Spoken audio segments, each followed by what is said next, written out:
The door slammed behind me with a resounding thud, the sound echoing through the empty house. "Jared, I'm home," I called out, kicking off my shoes and hanging up my coat. No response. Strange, I thought. His car was in the driveway. As I rounded the corner into the living room, the sight before me stopped me dead in my tracks. There on the couch was my husband locked in a passionate embrace with my sister-in-law, Miranda. Time seemed to freeze as a torrent of emotions flooded through me. Shock, betrayal, rage. What the hell is going on here? I shouted, my voice trembling. Jared and Miranda broke apart, their faces flushed with guilt and panic. "Callie, it's not what it looks like," Jared stammered, scrambling to his feet. "Not what it looks like." I spat back, my hands balling into fists. "You were all over my sister, Jared. How could you do this to me?" Miranda stood up, adjusting her disheveled clothing. "Calm down, Callie," she said coolly. "It was just a little harmless fun." The audacity of her words made my blood boil. "Harmless fun? You're supposed to be my family!" "What's all this racket?" Marlene's shrill voice cut through the air as she emerged from the kitchen, her eyes narrowing at the scene before her. "Your son and daughter have been carrying on an affair behind my back," I spat, glaring at the two of them. Marlene scoffed, waving a dismissive hand. "Don't be so dramatic, Callie. This family doesn't need your overreactions." I couldn't believe what I was hearing. My own mother-in-law was defending their betrayal. "Are you serious right now, Marlene? How can you be okay with this?" "Enough," Jared shouted, his face flushed with anger. "You're blowing this way out of proportion, Callie. It was just a stupid mistake." "A mistake?" The weight of his words hit me like a ton of bricks. I looked around at the three of them, my so-called family, and felt a profound sense of isolation wash over me. In that moment, I realized that, no matter what I said or did, they would never take my side. I was alone in this. Tears stung my eyes as I fought to maintain my composure. "You know what? I'm done," I said, my voice trembling with a mix of sadness and determination. "I'm done with all of you and your lies." Without another word, I turned and stormed out of the living room, grabbing my coat and keys on the way out. As I flung open the front door, I heard Marlene's voice call out behind me. "Don't be so dramatic, Callie. You'll be back." But as I stepped out into the cool night air, I knew in my heart that she was wrong. This was the end of the road for us. I had finally seen them for who they truly were, and there was no going back. I slammed the car door shut and peeled out of the driveway, tears streaming down my face. How could this be happening? Just a few years ago, Jared and I were so happy, so in love. We had dreams of starting a family, growing old together in a little house with a white picket fence. That future now seemed like a cruel mirage. I thought back to the day we first met at the hospital cafeteria. I was a young nurse, and he was a charming medical student doing his rounds. He flashed that dazzling smile and struck up a conversation, and I was instantly smitten. We hit it off immediately, bonding over our shared passion for helping others and our desire for a simple, peaceful life together. Those early years were blissful. Jared was attentive, caring, and always put me first. But as time went on, cracks began to show. His spending habits spiraled out of control, and he racked up debt faster than I could keep track of. I tried to talk to him about it, but he always brushed it off, promising he had it under control. Then there was Miranda. From the moment I met her, I sensed something off about her. She was always a little too friendly with Jared, a little too touchy-feely, but I pushed those thoughts aside, convincing myself I was just being paranoid. When Jared suggested we move in with his mother to ease our financial burden, I was hesitant, but he assured me it would only be temporary, and I reluctantly agreed. Little did I know, I was walking straight into a web of lies and manipulation. Marlene's house was like a prison, with unspoken rules and a suffocating atmosphere of hostility. She and Miranda treated me like an outsider, constantly belittling me and undermining my authority. Jared, spineless as ever, did nothing to defend me, too busy seeking his mother's approval. While I worked long shifts at the hospital, trying to keep us afloat, Marlene and Miranda lounged around the house, idle and resentful of my absence. They would deliberately create chaos and disarray, disrupting my routine and making it impossible for me to find any sense of peace or order. And Jared? He was too busy burying his head in the sand, ignoring the mounting tensions and the growing rift in our marriage. I tried to talk to him to make him see what was happening, but he refused to listen. He was so desperate for his mother's love and approval that he was willing to sacrifice our relationship for it. As I drove aimlessly through the night, my mind raced with 1,000 thoughts and emotions. Anger, sadness, betrayal, they all swirled together in a toxic cocktail. But beneath it all, I felt a glimmer of something else. Determination. I may have been trapped in their web of lies and manipulation, but I wouldn't let them break me.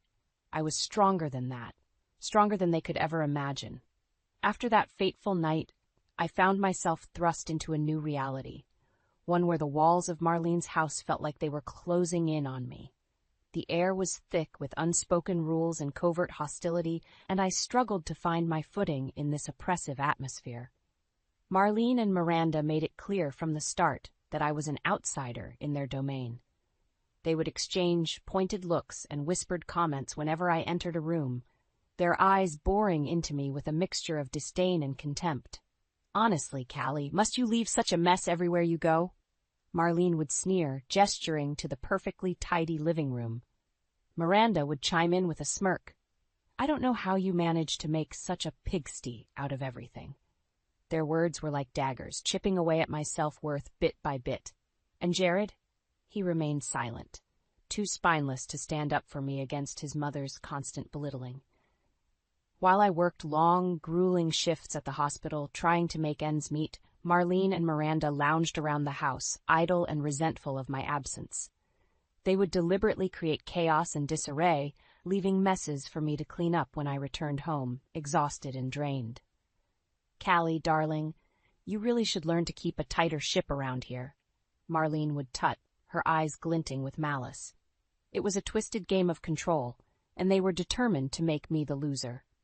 Jared's dependency on his mother's approval became more apparent with each passing day. He would cower and capitulate to her every whim, too afraid to risk her disapproval. Our marriage, once a source of joy and strength, had become a battleground, and I was fighting a losing war. "Jared, please, can't you see what they're doing?" I pleaded with him one night, tears streaming down my face. "They're tearing us apart, piece by piece." But he just shook his head, his eyes downcast. "You're overreacting, Callie. They're family.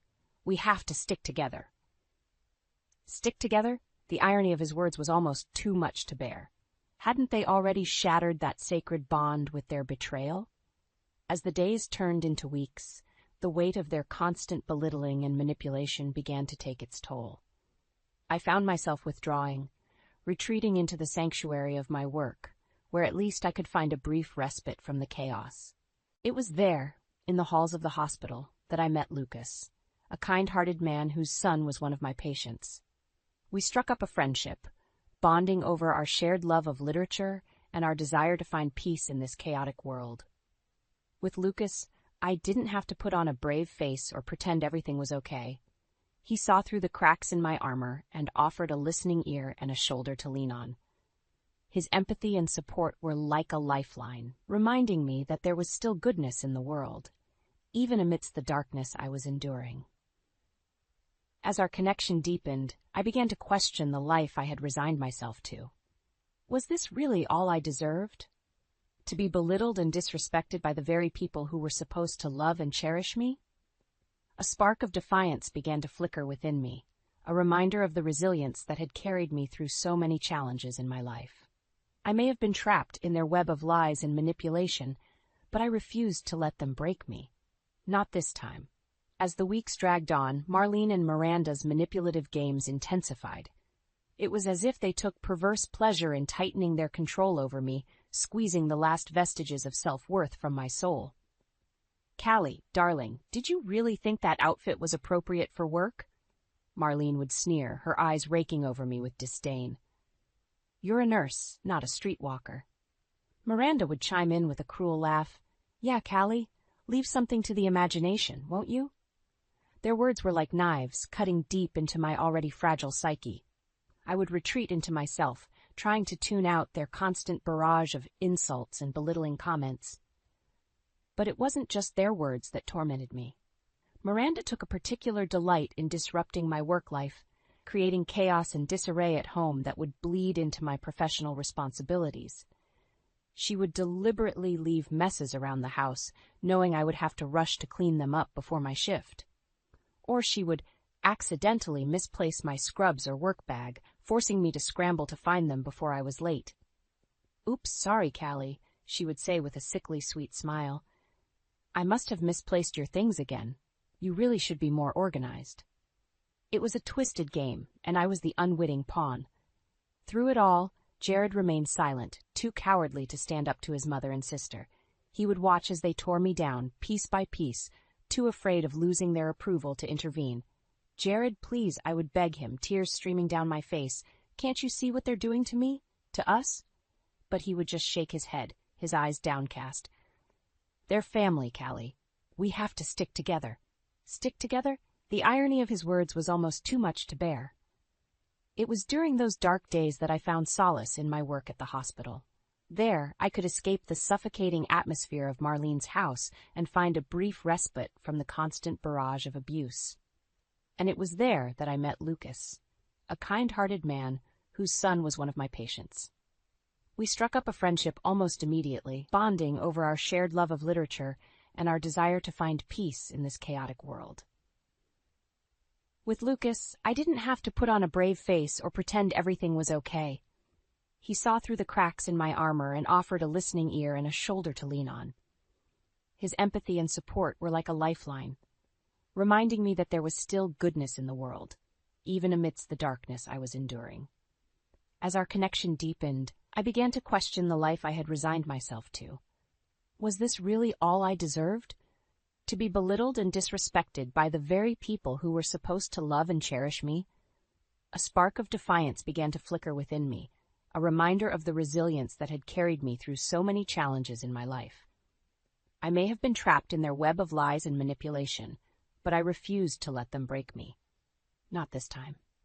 With Lucas's encouragement, I started to stand up for myself, pushing back against Marlene and Miranda's constant barrage of insults and mind games. It was a small act of rebellion, but it felt like a weight had been lifted from my shoulders. "You know what, Marlene?" I said one day, my voice trembling but firm. "I'm done letting you and Miranda treat me like garbage. I deserve better than this." Marlene's eyes widened in shock, clearly unaccustomed to such defiance from me, but before she could respond, I turned and walked away, my head held high. It was a small victory, but it was the first step on a long road to reclaiming my self-worth and my life. As the weeks passed, the tension in the house grew thicker, like a suffocating blanket weighing down on me. Marlene and Miranda's barbs became sharper, their insults more cutting, as if they could sense my newfound defiance and were determined to snuff it out. "Look at you, Callie, acting all high and mighty," Marlene sneered one evening as I returned from a long shift at the hospital. "Don't forget your place in this household." Miranda chimed in with a cruel laugh. "Yeah, Callie, you're nothing but a burden to us all. You should be grateful we even let you stay here." Their words stung, but I refused to let them see how much they affected me. I held my head high and walked past them, my jaw clenched in determination.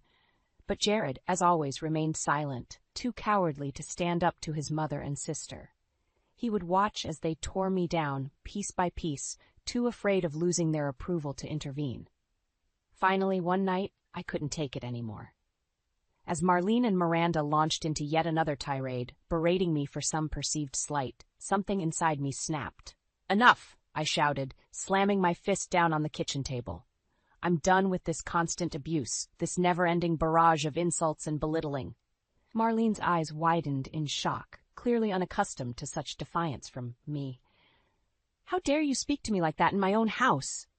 she hissed, her face contorted with rage. "Your house?" I spat back, my voice trembling with a mix of anger and newfound courage. "This was supposed to be my home too, Marlene, but you and Miranda have made it a living hell for me." Miranda scoffed, rolling her eyes. "Don't be so dramatic, Callie. We're just trying to help you fit in with this family." "Fit in?" I laughed bitterly. "You've made it abundantly clear that I'll never be a part of this family. Not really." Jared, who had been sitting silently in the corner, finally spoke up. "Callie, please, let's not make a scene." I whirled on him, my eyes blazing with fury. "A scene? Is that all you care about, Jared? Keeping up appearances while your own family tears me apart?" He flinched, shrinking back from the intensity of my gaze. I just think we should all try to get along, he mumbled weakly. Get along? I shook my head in disbelief. How can I get along with people who have made it their mission to destroy me? To strip away every last shred of my self-worth and dignity? Marlene stepped forward, her eyes narrowed. Watch your tone, young lady. You're the one who's brought nothing but drama and chaos into this family. Drama and chaos? I laughed bitterly. That's rich, coming from the woman who's been orchestrating this whole twisted game from the start. Miranda sneered. Game? Don't flatter yourself, Callie. You're not worth the effort. That was the final straw. I felt something inside me snap, a dam of pent-up frustration and anger finally bursting forth. You know what? I'm done, I said, my voice trembling but firm. I'm done with all of you and your lies, your manipulation, your constant need to tear me down. Marlene's eyes widened in shock, clearly not expecting such defiance from me. You ungrateful little. But I didn't let her finish. I turned on my heel and stormed out of the kitchen, heading straight for the bedroom to pack my bags. Callie, wait, Jared called out, trailing behind me. Where are you going? I whirled around to face him, my eyes blazing with a mix of anger and determination. I'm leaving, Jared. I'm leaving this toxic household, and I'm leaving you. His face fell, a flicker of fear passing over his features. But where will you go? I shook my head, a sad smile tugging at my lips. Anywhere but here. Anywhere I can finally be free of this constant abuse, this never-ending cycle of manipulation and control. As I stuffed the last of my belongings into my suitcase, I heard Marlene's shrill voice echoing down the hallway.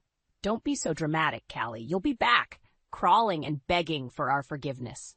But as I stepped out into the cool night air, suitcase in hand, I knew in my heart that she was wrong. This was the end of the road for us, the final chapter in a story of betrayal and broken trust. I glanced back one last time at the house that had once been my home, a sense of finality settling over me. You won't break me, I murmured, my voice barely above a whisper. You'll regret losing me. And with that, I turned and walked away, my head held high, and my heart filled with a newfound sense of determination. The road ahead was uncertain, but for the first time in a long time, I felt free. The night I left Marlene's house, I felt a strange mix of emotions, fear, sadness, but also a profound sense of relief. As I drove away, the weight of years of emotional abuse and manipulation seemed to lift from my shoulders, replaced by a newfound determination to take control of my life. In the days that followed, I found a modest apartment in a quiet neighborhood, a far cry from the oppressive atmosphere of my former home. It was small and sparsely furnished, but to me it felt like a sanctuary, a place where I could finally breathe without the constant weight of judgment and criticism bearing down on me. As I settled into my new life, I threw myself into my work at the hospital, finding solace in the familiar routine and the knowledge that I was making a difference in people's lives.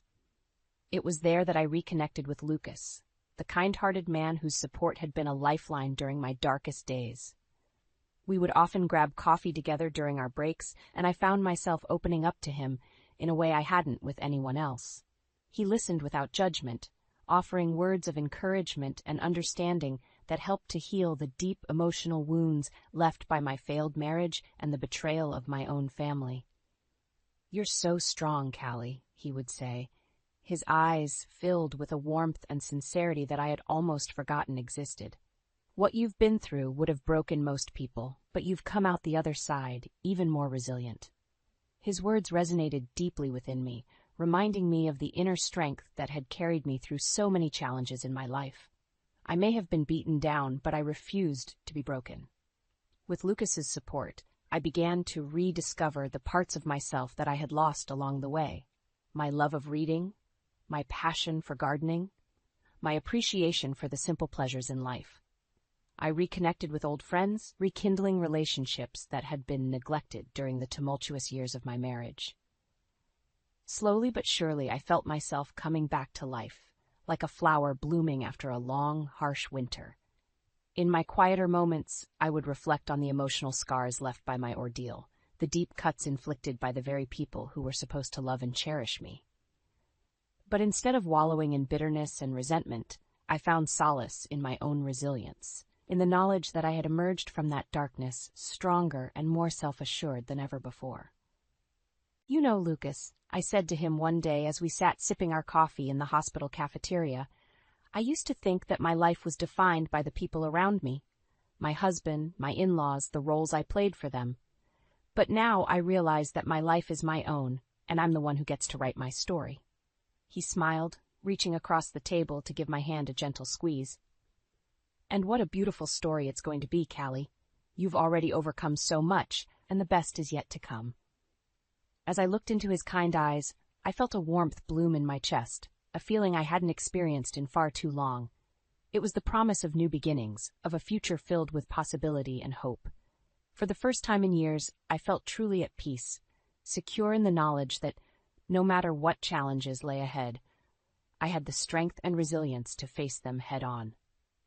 The road to empowerment had been long and arduous, but I had emerged on the other side, stronger and more self-assured than ever before. It had been several months since I had walked out of Marlene's house, leaving behind the toxic web of lies and manipulation that had nearly broken me. In that time, I had worked hard to rebuild my life, embracing my newfound independence and rediscovering the parts of myself that I had lost along the way. So when my phone rang one afternoon and I saw Marlene's name flashing across the screen, I felt a surge of anger and resentment. How dare she try to worm her way back into my life after everything she had put me through? "What do you want, Marlene?" I answered, my voice clipped and cold. There was a pause on the other end of the line, as if she was taken aback by my icy tone. "Callie, dear, is that any way to speak to your mother-in-law?" I scoffed. "You lost the right to call yourself that the moment you betrayed me and took their side." Another pause, then a heavy sigh. "Callie, I need your help." Those words hung in the air, and for a moment, I was tempted to simply hang up the phone and be done with it. But a part of me, the part that still clung to the naive hope that she might actually show some remorse, made me hesitate. "What could you possibly need my help with?" I asked, my voice dripping with disdain. It's Jared and Miranda," she said, her voice trembling. "They've made a mess of things, and now we're in real trouble." I felt a flicker of satisfaction at the admission, but I pushed it aside. "And why should I care about your problems, Marlene? After the way you all treated me, why would I lift a finger to help you?" "Please, Callie," she pleaded, her usual haughty demeanor crumbling. "We're in over our heads here. Jared's financial mistakes, Miranda's reckless spending, it's all caught up to us, and we're drowning." I could hear the desperation in her voice, and for a brief moment, I almost felt sorry for her. Almost. "Let me get this straight," I said, my voice low and measured. "You're calling me, the same woman you belittled and abused for years, begging for help to clean up the mess you and your precious children have made." Silence on the other end of the line. "Well, let me tell you something, Marlene," I continued, my voice rising with each word. "You had your chance to treat me with respect, to stand by me as family should, but instead you chose to tear me down, to make me feel worthless and alone." I could hear her shallow breathing, but she didn't interrupt. "So you know what? You can take your problems and your pleas for help, and you can shove them. I'm done being your scapegoat, your punching bag. You made your bed, Marlene, and now you can lie in it." With that, I hung up the phone, a triumphant smile spreading across my face. For the first time in my life, I had stood up to Marlene and her manipulative games, and it felt incredible. As I basked in the afterglow of my newfound power, I felt a sense of closure wash over me. The toxic ties that had once bound me to that family were finally severed, and I was free to move forward with my life, unburdened by their drama and dysfunction. Filled with a renewed sense of purpose, I sat down and penned a heartfelt letter to Lucas, the man whose kindness and support had been a guiding light during my darkest days. I poured out my gratitude, thanking him for helping me find the strength to break free from the chains of my past and embrace the future with open arms. And as I sealed the envelope, I couldn't help but feel a flutter of excitement at the thought of what that future might hold. For the first time in a long time, I felt truly alive, ready to embark on a new chapter, filled with possibility and hope. The road ahead was uncertain, but one thing was clear. I was no longer the broken, defeated woman who had walked out of Marlene's house all those months ago. I was stronger, wiser, and more resilient than ever before, a true survivor who had faced down her demons and emerged victorious. In the months that followed my decisive break from Marlene and her toxic family, my life blossomed in ways I had never imagined possible. It was as if a weight had been lifted from my shoulders, freeing me to embrace the world with open arms and an open heart. I threw myself into my work at the hospital, finding immense fulfillment in the simple act of caring for others. My colleagues remarked on the newfound confidence and radiance that seemed to emanate from me, a stark contrast to the broken, defeated woman I had been just a few months prior. As my self-assurance grew, I found myself becoming a mentor of sorts to the younger nurses on the floor. They would seek me out, drawn to the aura of resilience and strength that surrounded me, eager to learn from my experiences and the hard-won wisdom I had gained. "How did you find the courage to walk away from such a toxic situation?" one young nurse asked me one day, her eyes wide with a mixture of admiration and trepidation. I smiled, reaching out to give her hand a gentle squeeze. It wasn't easy, believe me. There were moments when I thought the weight of it all would crush me. But deep down, I knew that I deserved better, that we all deserve to be treated with respect and dignity, no matter what. She nodded, hanging on my every word as I recounted the harrowing journey that had led me to this point, the betrayal, the emotional abuse, the ultimate decision to break free and reclaim my life. "You're so strong, Callie," she murmured, her voice tinged with awe. "I hope I can be half as brave as you someday." In those moments, I felt a profound sense of purpose wash over me. My story, the tale of my resilience in the face of adversity, had the power to inspire and empower others. It was a legacy far greater than I could have ever imagined. Outside of work, my life continued to blossom in unexpected ways. I reconnected with old friends, rekindling relationships that had fallen by the wayside during the tumultuous years of my marriage. We would gather for dinners and movie nights, laughing and reminiscing about the carefree days of our youth. And then there was Lucas, the kind-hearted man whose unwavering support had been a guiding light during my darkest hours. Our friendship deepened, evolving into something more, a connection that transcended mere words, a bond forged in the fires of shared struggle and mutual understanding. As we spent more time together, I found myself opening up to him in ways I never thought possible, sharing the deepest corners of my heart and soul. And in his warm embrace, I found a sense of peace and acceptance that had eluded me for far too long. On quiet evenings, when the city was bathed in the soft glow of twilight, I would gaze out over the skyline from the comfort of my modest apartment, marveling at the journey that had brought me to this point. The road had been long and arduous, paved with heartbreak and betrayal, but I had emerged on the other side stronger, wiser, and more resilient than ever before. In those moments of quiet reflection, I felt a profound sense of gratitude wash over me. Gratitude for the trials that had tested my mettle, for the people who had lifted me up when I could no longer stand on my own, and for the indomitable spirit that had carried me through it all. As the city lights twinkled like a million tiny stars, I smiled to myself, secure in the knowledge that no matter what challenges lay ahead, I was equipped to face them head-on. The path forward was uncertain, but one thing was clear. I was no longer the broken, defeated woman who had walked out of Marlene's house all those months ago. I was a survivor, a warrior, a beacon of strength and resilience for all those who dared to dream of a better life. And as I gazed out over the vast expanse of possibility that stretched before me, I knew that the best was yet to come. The crunch of gravel under the tires signaled our arrival home. Hank and I had just returned from a blissful week-long anniversary trip, and I was eager to settle back into our peaceful suburban life in Ohio. As we stepped out of the car, a strange noise from inside the house made me pause. "Hank, did you hear that? Maybe there's someone in the house," I asked, my voice laced with anxiety. Hank dismissed my concern with a reassuring smile. "It's all right, sweetheart. Let me check it out." He strode towards the front door, keys jingling in his hand. I followed closely behind, my heart pounding in my chest. As we entered the living room, I was initially relieved to find no intruders. However, That relief quickly turned to shock as I took in the scene before me. There, lounging on our couch, was Hank's mother, Marjorie, and his sister, Belinda. They looked up at us with an air of entitlement, as if they had every right to be there. "What took you so long? We've been waiting," Marjorie commanded, her voice sharp and demanding. I stood frozen, my mind struggling to process the invasion of our home. Hank, on the other hand, seemed unfazed. He greeted his mother and sister warmly, as if their unexpected presence was a pleasant surprise. As I peered around the cluttered living room, taking in the suitcases and personal belongings strewn about, a sinking feeling settled in the pit of my stomach. It was clear that Marjorie and Belinda had no intention of leaving any time soon. "Why didn't you tell us you were coming?" I asked, trying to keep my voice steady.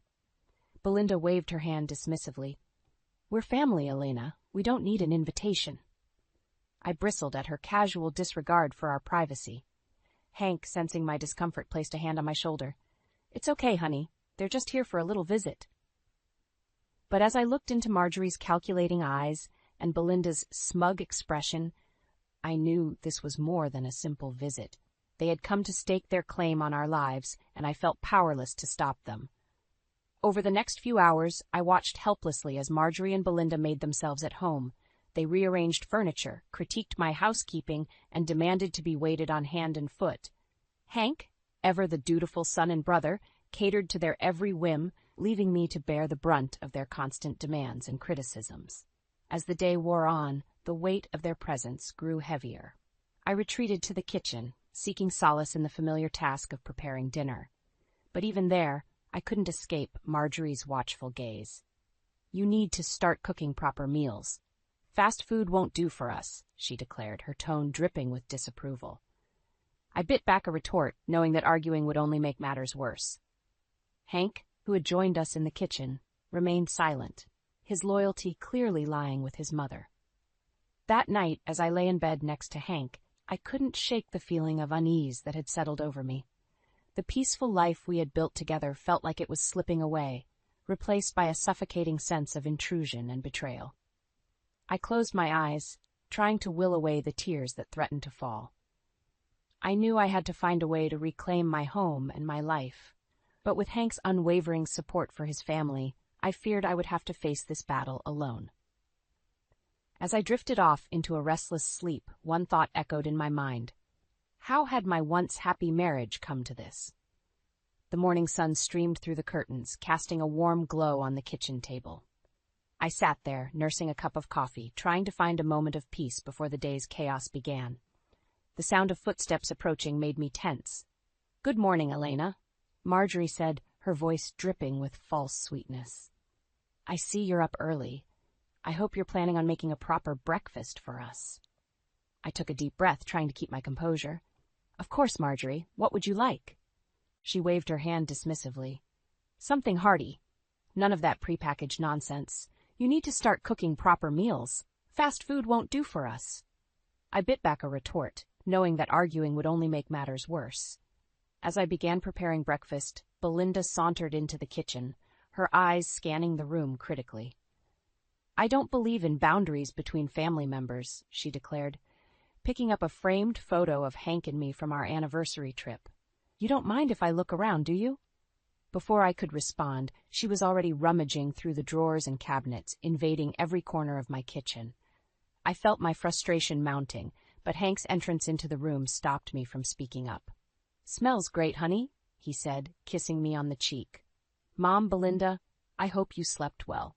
As Hank engaged in pleasant conversation with his mother and sister, I felt increasingly isolated.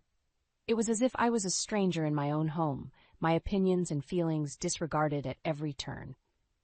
Later that day, I sought solace at the community center, where I volunteered. As I sorted through donated clothing, my friend Claire noticed my distress. "Elena, what's wrong?" she asked, her brow furrowed with concern.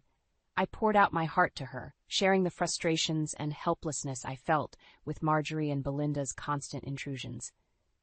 Claire listened patiently, offering a sympathetic ear. "I know it's tough, but try to be patient," she advised. "They're family, after all. Maybe things will get better with time." I nodded, appreciating her support, but deep down, I knew that patience alone wouldn't solve my problems. I needed to find a way to assert myself and reclaim my life. When I returned home that evening, I found Marjorie and Belinda lounging in the living room, watching television. They barely acknowledged my presence as I walked in. "Dinner will be ready in an hour," I announced, trying to keep my voice steady. Marjorie sniffed. "An hour? In my day, dinner was always on the table by 6 o'clock sharp." I retreated to the kitchen, my heart heavy with the weight of their constant criticism. As I chopped vegetables and stirred pots, I couldn't help but wonder how much longer I could endure this suffocating atmosphere. Hank joined me in the kitchen, wrapping his arms around my waist. "Everything okay, sweetheart?" I leaned into his embrace, craving his support. "It's just a lot, having your mother and sister here all the time." He sighed. "I know it's an adjustment, but they're family. We have to make it work." I nodded, swallowing the lump in my throat. But as I watched Hank leave the kitchen to join his mother and sister, I couldn't shake the feeling that I was fighting a losing battle. That night, as I lay in bed, I stared at the ceiling, my mind racing with thoughts of how to reclaim my home and my life. I knew that something had to change, but with Hank's unwavering loyalty to his family, I feared that I would have to face this challenge alone. I closed my eyes, determined to find the strength within myself to stand up for what I deserved. No matter how difficult the path ahead might be, I knew I had to fight for my happiness and my peace of mind. Days turned into weeks, and Marjorie and Belinda's presence in our home became increasingly suffocating. I found myself constantly walking on eggshells, trying to anticipate their every need and whim to avoid their scathing criticism. One afternoon, as I was folding laundry in the bedroom, I heard a commotion coming from the living room. I rushed out to find Belinda standing over my favorite quilt, a large coffee stain spreading across the delicate fabric. "Oh, Alina, I'm so sorry," she said, her tone insincere. "I accidentally spilled my coffee. But it's just a quilt, right? You're overreacting. It's not a big deal." I felt my blood boil as I gently picked up the quilt, assessing the damage. This quilt had been a gift from my grandmother, a cherished family heirloom. Belinda's casual dismissal of its importance cut me to the core.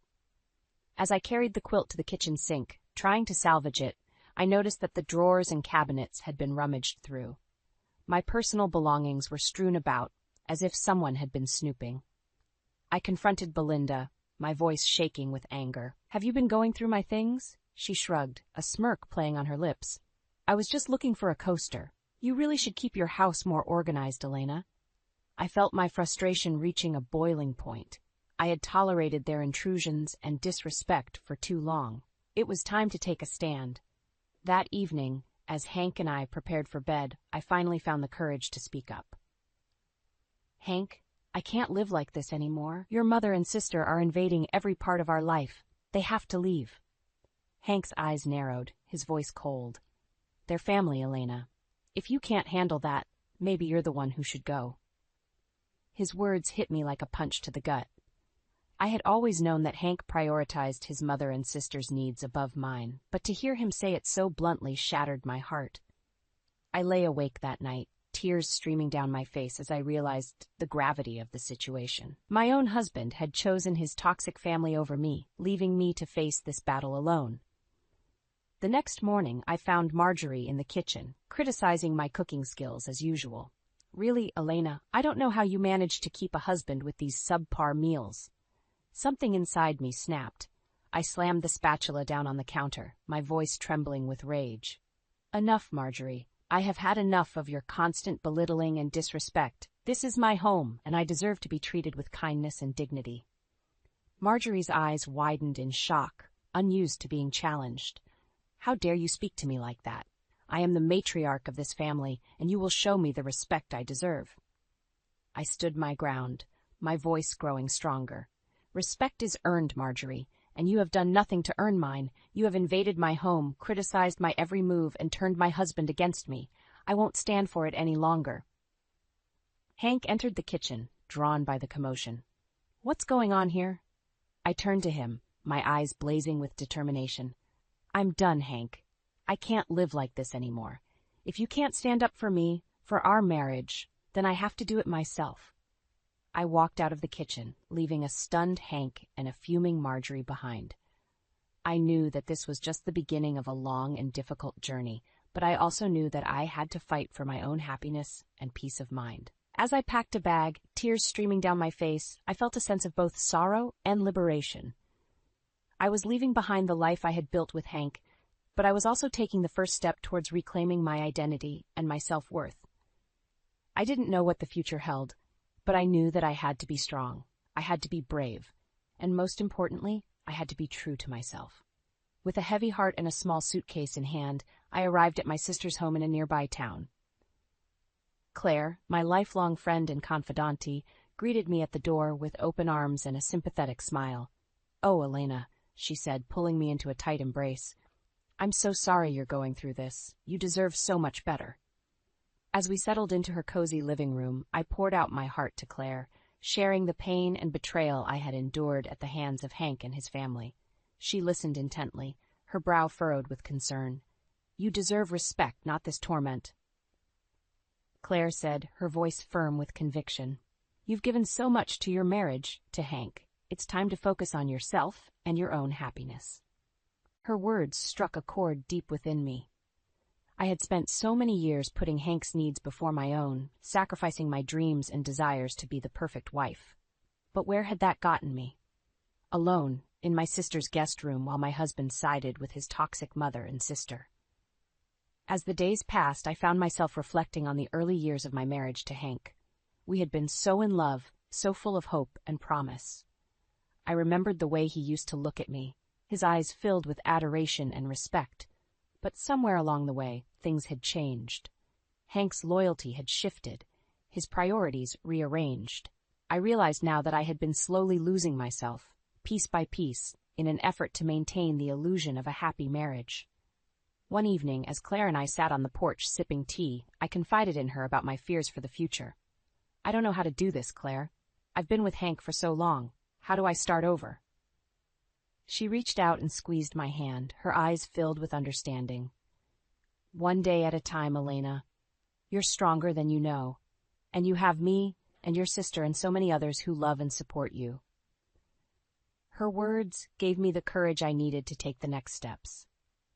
I began to plan for my new life, searching for an apartment and reaching out to old friends for support. But even as I took these steps towards independence, my heart ached for the life I had left behind. I found myself reminiscing about the happy moments with Hank, the laughter and love we had shared. Late one night, as I lay awake in bed, my phone buzzed with a text message.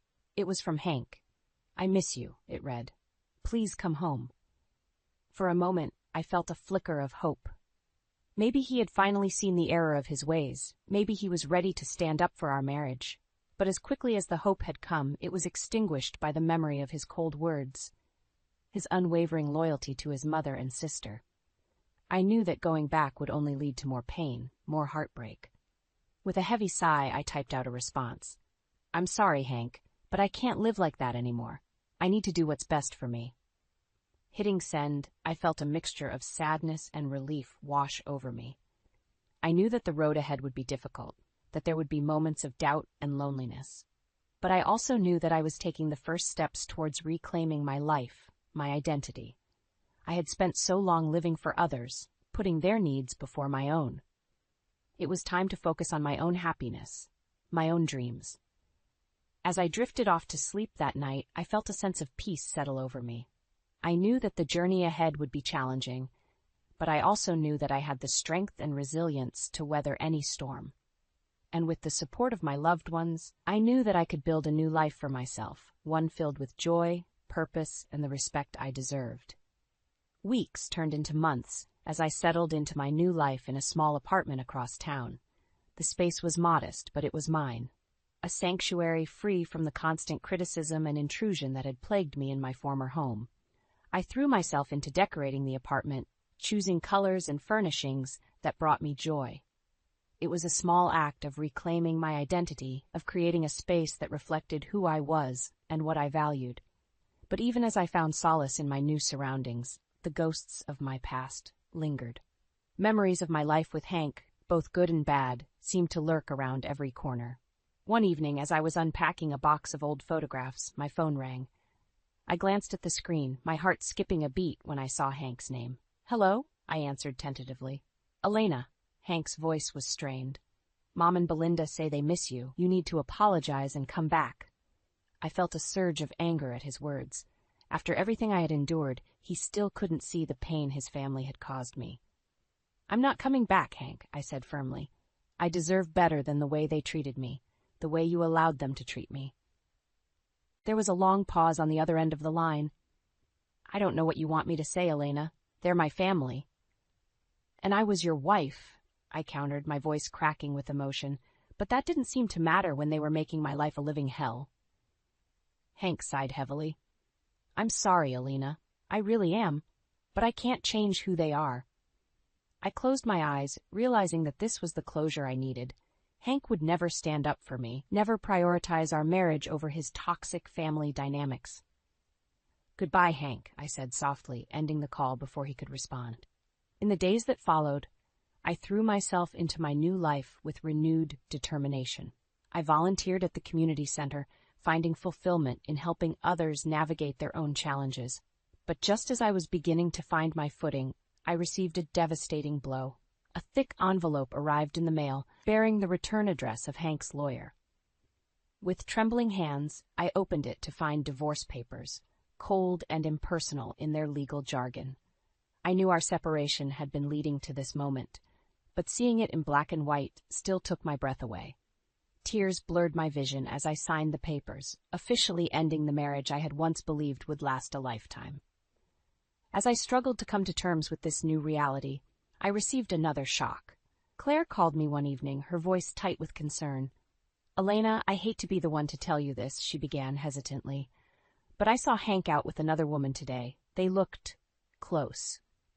I felt as though I had been punched in the gut. The ink was barely dry on our divorce papers, and Hank had already moved on. In the days that followed, I learned more about Hank's new girlfriend, Clara. She was younger than me, in her early 50s, with a successful career and a confident air about her. I couldn't help but compare myself to her, feeling the sting of inadequacy. Had I been so easily replaced? Was our decades-long marriage so meaningless to Hank? But even as I grappled with the pain of Hank's betrayal, I refused to let it break me. I had come too far, fought too hard for my independence to let this setback derail me. With a renewed sense of determination, I focused on my own healing and growth. I knew that the road ahead would be challenging, but I also knew that I had the strength to weather any storm. I was no longer the woman who had allowed herself to be diminished and disrespected. I was Elena, a survivor, a fighter, and a woman who knew her own worth, and I would never let anyone take that away from me again. The annual neighborhood block party was in full swing, the air filled with the aroma of barbecue and the laughter of children playing. I had debated whether to attend, knowing that Hank and his family would likely be there, but Claire had convinced me that I couldn't hide away forever. As I navigated the crowded street, I spotted Marjorie and Belinda huddled together, their eyes narrowing as they caught sight of me. I took a deep breath, steeling myself for the inevitable confrontation. Well, look who decided to show up, Marjorie sneered as I approached. I'm surprised you had the nerve to come, after the way you abandoned your family. I felt my cheeks flush with anger, but I refused to let her see how much her words stung. I didn't abandon anyone, Marjorie. I left a toxic situation that was destroying me. Belinda scoffed. You're just selfish, Elena. You couldn't handle a little bit of family drama, so you ran away like a coward. I opened my mouth to respond, but before I could, a familiar figure appeared at Marjorie's side. It was Clara, Hank's new girlfriend, her arm linked possessively through his. It's no wonder Hank found someone new, Marjorie said, her voice dripping with disdain. You're a quitter, Elena. You didn't have the strength to make your marriage work. I felt as though I had been slapped. The sight of Clara standing there, a smug smile on her face, was like salt in an open wound. But as I stood there, facing the people who had caused me so much pain, something inside me snapped. I was done being a victim, done letting them control the narrative of my life. I squared my shoulders, looking Marjorie directly in the eye. You want to talk about family values, Marjorie? About loyalty and commitment? Then let's talk about what you did to your own sister. Marjorie's face paled, her eyes widening in shock. I don't know what you're talking about. she sputtered. But I could see the fear in her eyes, the realization that her carefully crafted facade was about to crumble. You preached about the importance of family, but you betrayed your own flesh and blood, I said, my voice growing stronger with each word. You stole your sister's inheritance, leaving her penniless and alone, and then you had the audacity to cut her out of your life when she needed you most. Belinda gasped, her hand flying to her mouth. Hank looked stunned, his eyes darting between his mother and me. That's not true, Marjorie said weakly, but her voice lacked conviction. I shook my head. It is true, and you know it. You're not the paragon of virtue you pretend to be, Marjorie. You're a hypocrite and a liar. I could feel the eyes of the other partygoers on us, the whispers and murmurs growing louder with each revelation. But I didn't care. For the first time in years, I felt truly empowered. Clara stepped forward. Her face twisted with anger. How dare you speak to Marjorie that way? She hissed. You have no right. No, Clara, I interrupted, my voice calm but firm. You don't get to lecture me about rights. You inserted yourself into my family, into my marriage, without a second thought for the damage you were causing. I turned back to Marjorie, my gaze unwavering. I'm done letting you control me, Marjorie. I'm done letting you poison my life with your lies and your manipulation. From now on, I'm taking back my power, and there's nothing you can do to stop me. With that, I turned on my heel and walked away, my head held high. I could hear Marjorie sputtering behind me, Belinda's shrill voice rising in indignation. But I didn't look back. For the first time in a long time, I felt truly free. I had spoken my truth, exposed the ugliness that had been lurking beneath the surface for so long. And in doing so, I had taken the first step towards reclaiming my life and my happiness. There would be more battles to come, more obstacles to overcome, but I knew now that I had the strength to face them head-on. I was no longer the meek, submissive wife who had let others dictate her fate.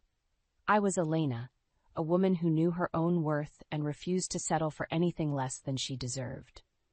In the weeks following the confrontation at the block party, I threw myself into my new life, with a renewed sense of purpose.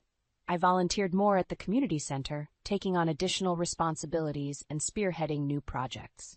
It was there that I found a sense of belonging and fulfillment that had been missing from my life for so long. The other volunteers, many of them women my age who had faced their own challenges and triumphs, became a source of strength and support. One afternoon, as I was sorting through donated books for the center's library, I heard a familiar voice behind me. I turned to see Clara, Hank's girlfriend, standing in the doorway. "What are you doing here?" I asked, my voice wary. Clara stepped into the room, her eyes downcast. "I needed to talk to you, Alina, privately." I hesitated for a moment, then nodded, gesturing for her to sit down. Clara perched on the edge of a chair, her hands twisting nervously in her lap. "I know I'm probably the last person you want to see," she began, her voice trembling slightly. "But I need your help." I raised an eyebrow, surprised by her words. "My help? With what?" Clara took a deep breath, then spoke in a rush. "Marjorie and Belinda. They're making my life a living hell. Ever since the block party, they've been on a rampage, spreading lies about me and trying to turn Hank against me." I felt a flicker of sympathy for Clara, remembering all too well the pain of being on the receiving end of Marjorie and Belinda's cruelty. But I also couldn't help feeling a sense of vindication, knowing that they were finally getting a taste of their own medicine. "I'm sorry to hear that, Clara," I said carefully, "but what do you expect me to do about it?" Clara leaned forward, her eyes pleading. "I know you have dirt on them, Elena. The things you said at the party about Marjorie betraying her sister, I need you to tell me more. I need leverage to fight back." I sat back in my chair, considering her words. A part of me relished the idea of taking Marjorie and Belinda down a peg, of using their own secrets against them. But another part of me hesitated, knowing that revenge was a slippery slope. "I'll tell you what I know," I said finally. "But on one condition. You use this information to set boundaries and demand respect, not to stoop to their level." Clara nodded eagerly. "Of course, I promise. I just want to be treated fairly, to have a chance at a happy life with Hank." Over the next hour, I told Clara everything I knew about Marjorie's past, about the lies and betrayals that had torn her family apart. I could see the shock and anger on Clara's face as she listened, her hands clenching into fists. When I finished, Clara sat back in her chair, her eyes blazing with determination. "Thank you, Elena," she said softly. "I know this couldn't have been easy for you, dredging up the past like this, but I promise I won't let this information go to waste." I nodded, feeling a sense of relief wash over me. It felt good to finally unburden myself of the secrets I had been carrying for so long, to know that they could be used for good. In the days that followed, I heard whispers of the changes taking place in Hank's family. Clara had confronted Marjorie and Belinda, armed with the truth about their past. She had demanded respect and set clear boundaries, refusing to be bullied or manipulated any longer. And to my surprise, it seemed to be working. Marjorie and Belinda's hold on the family was weakening, their power diminishing with each passing day. I knew that there would still be challenges ahead, that the scars of the past could never be fully erased. But for the first time in a long time, I felt a sense of hope and possibility. I had taken back control of my life, and in doing so, I had given others the courage to do the same. And that, I realized, was the greatest revenge of all. As the months passed, I found myself thriving in my new life. The community center had become a second home to me, a place where I could make a real difference in the lives of others. I had started a support group for women who had gone through difficult life transitions, whether it was divorce, widowhood, or simply the challenges of aging. Every week, we would gather in the cozy meeting room, sharing our stories and offering each other support and encouragement. It was during one of these meetings that I met Sarah, a quiet woman in her late 50s who had recently lost her husband to cancer. She had been struggling to find purpose and meaning in her life, feeling lost and alone in the world. As I listened to her story, I felt a deep sense of connection and empathy. I knew all too well the pain of losing a loved one, of feeling like your entire world had been turned upside down. After the meeting, I approached Sarah, placing a gentle hand on her shoulder. "I know it feels like everything is falling apart right now," I said softly, "but I promise you, it won't always be this way. You can always reclaim your life, no matter how hard it seems." Sarah looked up at me, her eyes filled with tears. "How do you know?" she asked, her voice trembling. I smiled, thinking back on my own journey. "Because I've been where you are. I've felt that same pain, that same sense of hopelessness, but I found a way to keep going, to build a new life for myself. And you can too." Over the next few weeks, I took Sarah under my wing, introducing her to the other volunteers at the community center and helping her find ways to get involved. I watched as she slowly began to come out of her shell, her eyes sparkling with a newfound sense of purpose. One afternoon, as we were sorting through donations together, Sarah turned to me, a smile on her face. "I never thought I'd be able to laugh again," she said. "But being here, with all of you, it's given me a reason to keep going." I felt a surge of pride and happiness, knowing that I had played a small part in Sarah's healing. It was moments like these that made all the struggles and challenges of the past year worth it. As I continued to immerse myself in my community work, I found that my own wounds were slowly beginning to heal as well. The pain of my divorce and the betrayal of my former family would always be a part of me, but it no longer defined me. I had found a new sense of purpose and identity, one that was rooted in service and compassion. I had surrounded myself with people who lifted me up and supported me, rather than tearing me down. Even my relationship with Clara had begun to evolve. We would never be close friends, but we had found a way to coexist peacefully, united in our determination to set boundaries and demand respect. I knew that Hank was still struggling to come to terms with the changes in his life, but I no longer felt responsible for his happiness. I had learned the hard way that I couldn't control other people's actions or choices, but I could control my own. And so, as I looked out at the smiling faces of the women in my support group, I felt a deep sense of gratitude and contentment. I had come so far from the broken, defeated woman I had been just a year ago. I had reclaimed my life, my identity, and my sense of self-worth. I had found a way to turn my pain into purpose, to use my experiences to help others. And as I stood there, surrounded by the warmth and love of my new community, I knew that I had finally found my place in the world. I was no longer just surviving, but truly thriving.